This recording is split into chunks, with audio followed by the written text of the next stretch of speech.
بسم الله الرحمن الرحيم. قل هو الله أحد الله الصمد لم يلد ولم يولد ولم يكن له كفوا أحد. Assalamualaikum semua kepada semua para peminat kisah-kisah seram, horror fans lovers. Apa khabar anda semua? Diharapkan anda semua sihat sejahtera. Jadi bertemu kita lagi dalam rancangan Mistik Horror. Alhamdulillah, terima kasih kepada Allah SWT yang telah memberikan kudrat untuk kita bertemu lagi dalam rancangan kali ini. Dan kisah kali ini aku nak berkongsi kisah dengan anda semua tentang kisah seorang individu yang tinggal di rumah sewa.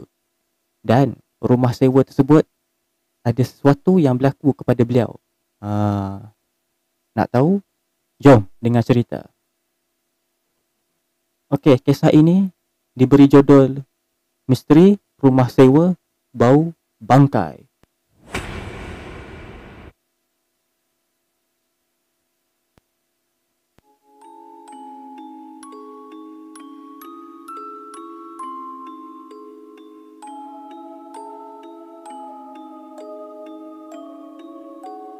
Lepas isyak, aku duduk mengelamun dekat luar rumah. Aku ingat nak lepak kejap je, tapi pejam celik rupanya lama juga lepak seorang-seorang. Aku ni lepak seorang-seorang, hanya ditemani oleh sebatang rokok. Jadi sambil aku duduk mengelamun tu, aku pun berfikirlah benda apa lagi yang aku nak share bersama pembaca aku dekat grup Facebook dan Facebook page. Jadi aku harap mereka sabarlah menanti setia coretan kisah seram yang akan disampaikan. Dan aku harap mereka sukalah walaupun kisah ni taklah seram.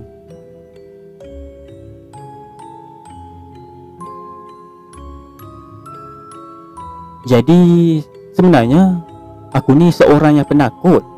Walaupun aku ni lelaki acah-acah pahlawan gitu, macam mak kilau. Jadi aku ni sebenarnya penakut. Nak berdiri dekat kawasan yang sunyi dan gelap pun dah mula gelabah. Ditambah pula dengan suasana hening plus bunyi cengkerik lagi. Kadang-kadang tu bila unggas tu berbunyi, aku dah mula panik dan cuak. Bila aku dengar unggas bersuara pun, aku punya adrenalin dalam badan ni dah mula berderau. Jadi nak pula bila mengadap laptop time nak menulis cerita seram, aku dah lah kena bayangkan image ngeri. Jadi dalam aku duk ralik isap rokok tu, rokok pun dah tinggal separuh. Dan lepas aku dah isap rokok tinggal separuh tu, aku mendapat panggilan telefon daripada Kamal. Jadi aku pun jawab lah. Hello. Ya, Kamal. Kau apa khabar? Aku okey, Alhamdulillah. Kau sihat ke? Aku sihat. Sepi je kau ni 2 hari bercerita. Itu adalah soal kawan baik aku, iaitu Kamal.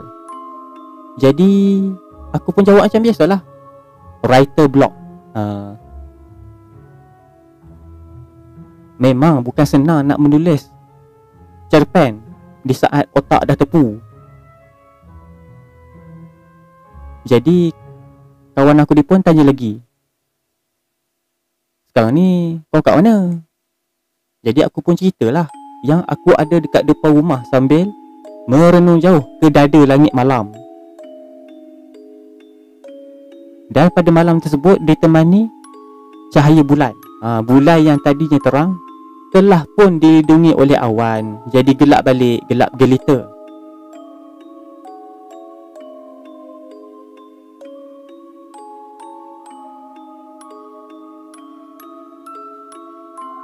Kau tak datang ni rasa boring pula. Aku malas nak kacau kau kat rumah ni. Aku telefon ni pun sebab aku dapat cerita ni dari kawan aku, ucap Kamal tadi. Jadi bolehlah aku dengar. Teruskan Mal, aku dengar ni. Jadi dia pun mulakan cerita si Kamal ni lah.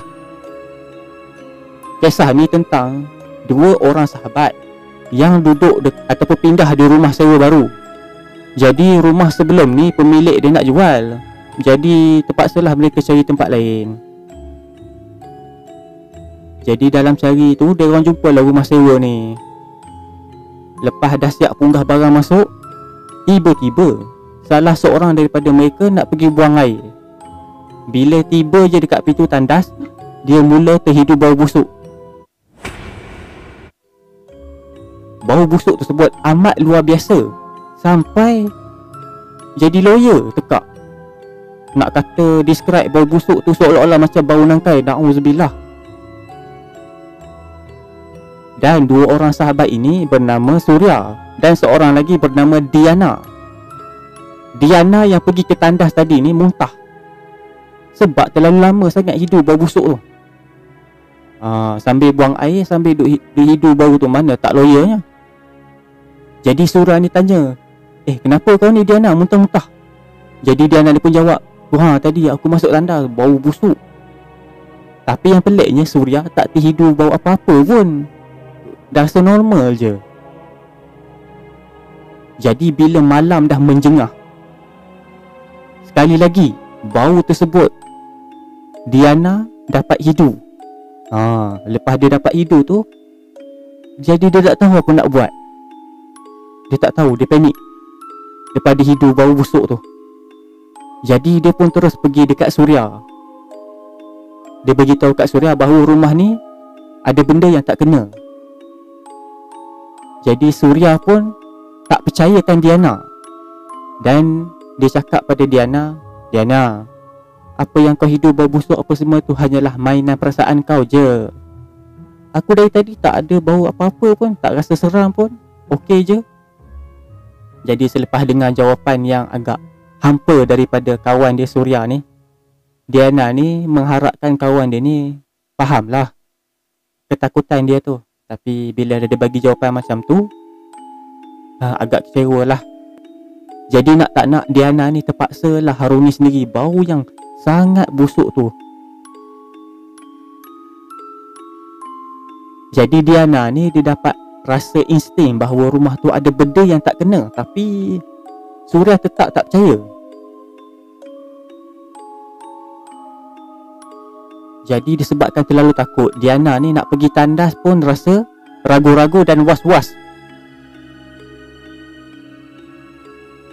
Kerana dia pernah ada peristiwa nak pergi ke tandas seorang-seorang. Bila dia pergi seorang-seorang, bayangkan, bila dia lalu dekat meja makan, tiba-tiba ada gelas kaca pecah, padahal Diana tak sentuh. Tiba-tiba jatuh.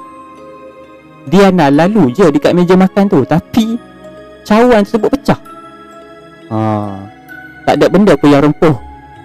Jadi mungkinlah ada tangan gaib yang buat tu.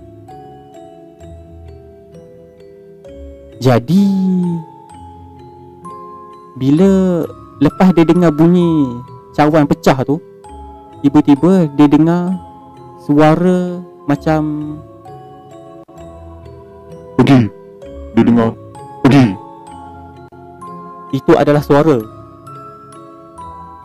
garau tersebut. Jadi Diana ni pun dah dapat rasa bahawa ada benda yang tak suka dengan kehadiran mereka. Biasalah rumah lama kan, dah lama tak duduk, dah lama tak ada penghuni.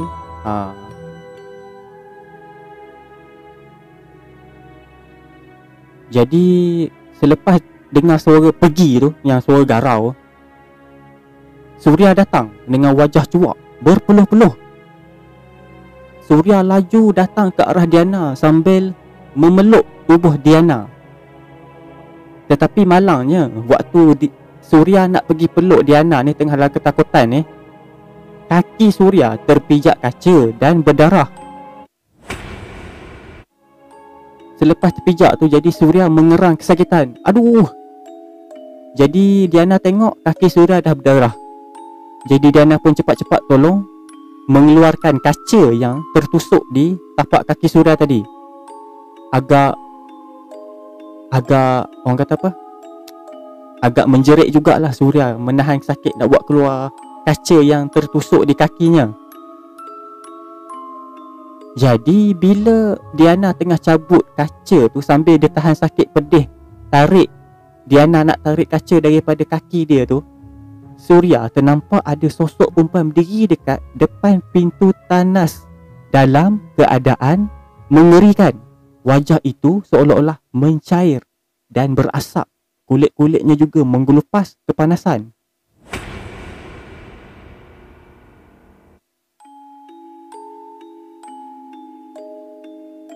Rupa-rupanya Surya yang tadinya berlari untuk mendapatkan Diana juga turut terdengar bisikan yang sama, yang suara garau yang suruh pergi tadi tu.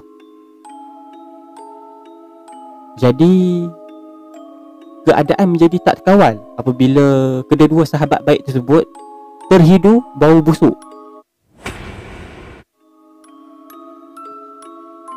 Terlibat wanita yang bodoh tadi tu, yang Surya nampak tadi tu, hanya sekilas pandang sahaja. Jadi selepas dia dapat tarik kaca daripada kaki tu, dia alihkan pandangan dia sekejap, perempuan tadi dah hilang. Jadi disebabkan tekanan yang agak hebat pada malam tu ataupun gangguan yang mereka terima agak mencabar, jadi nak tak nak dia orang pun ambil lah keputusan nak keluar daripada rumah pada malam tu juga.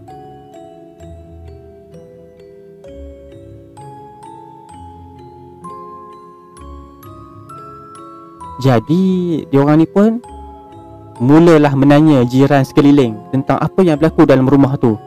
Dalam diorang interview seorang-seorang jiran tu, barulah diorang dapat tahu kenapa rumah tu selalu tak lekat orang yang menyewa.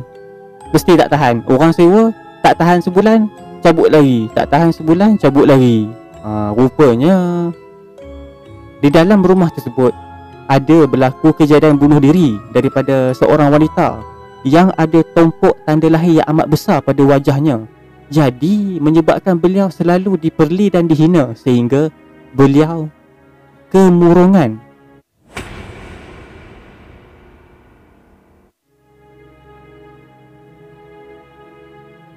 Jadi wanita tersebut yang selalu diperli akibat wajah yang tidak sempurna tadi tu, jadi tak fikir panjang. Bila dia renung ke cermin kaca dalam tandas, dia terus tuang asid ke wajahnya sendiri sambil menjerit, "Pergi, pergi, pergi." Dan ketika beliau sedang mengerang kesakitan akibat wajahnya yang disimbah asid tadi, beliau sempat kelar lengannya sendiri. Jadi selepas dia kelar tangan dia sendiri, wanita tersebut meninggal dunia akibat pendarahan banyak yang keluar daripada lengan dia. Nadi ni bila kerat, darah akan keluar banyak. Jadi wanita tersebut meninggal dunia akibat kehilangan banyak darah. Jadi tak ada siapa pun yang tahu dia mati dalam rumah tu. Jadi bila dah bau busuk, barulah jiran-jiran sekeliling mula sedar akan ada sesuatu yang tak kena. Ada sesuatu yang tak kena dalam rumah tu. Jadi jiran-jiran pun masuk rumah tersebut nak cari di mana bau busuk tu. Jadi bila mereka dapat tahu bau tu datang daripada tandas, bila mereka buka pintu tandas, mayat wanita tersebut berada di dalam tandas setelah membusuk. Mayatnya berbau amat busuk kerana dah lama tak diuruskan. Ataupun orang kata dah nak mengurai lah, dah nak jadi bangkai. Jadi ini adalah bahaya dan padahnya apabila orang yang ada depresi ditinggalkan seorang diri, tiada teman. Ini adalah satu keadaan yang amat membimbangkan. Sebab kita tak tahu apa yang dia boleh buat. Sebab tu pentingnya kena ada kawan. Jadi Kamal ni pun menghabiskanlah cerita dia.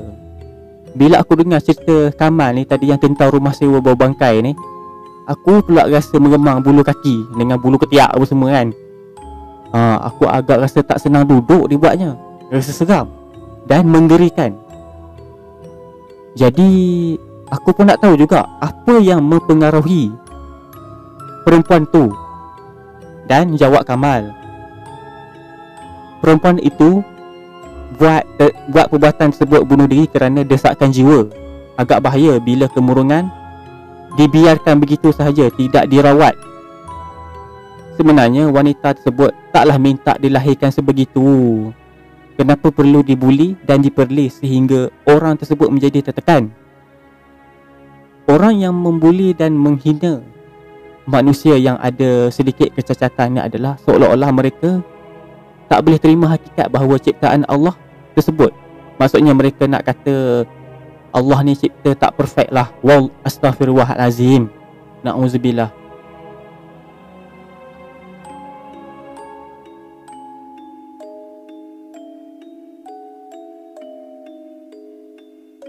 Jadi aku pun ucaplah terima kasih kepada Kamal kerana sudi share kisah seram tadi.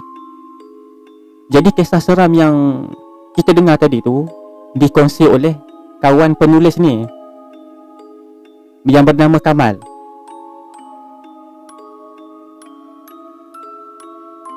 Dan kisah ni ada pedoman yang dapat dikutip. Dan Kamal berkata kepada aku, lepas ni bolehlah kau olah cerita ni untuk membaca kau nanti, Syed. Aku terdiam. Aku terpaku. Jadi kawan aku yang dekat telefon ni, hello Syed. Syed. Oh Rashid, kau dengar tak ni? Suara Kamal memanggil aku melalui telefon. Tapi aku diam terkaku.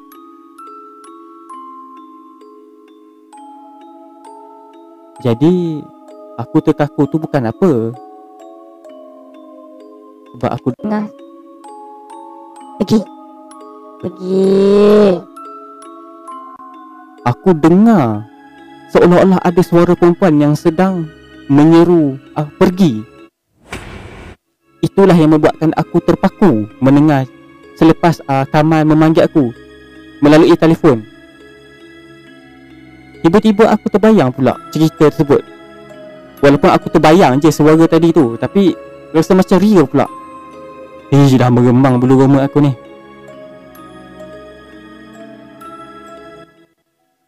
Okey, sekianlah cerita untuk kali ini untuk anda semua. Diharapkan anda semua terhibur lah. Kisah tadi ada pengajaran di mana kita janganlah menghina orang yang kurang rupa parah daripada kita. Mungkin orang tu ada tak lalat besar ke apa ke, kita jangan memandang rendah. Sebab Allah tidak memandang rupa paras. Allah cuma melihat isi hati sahaja.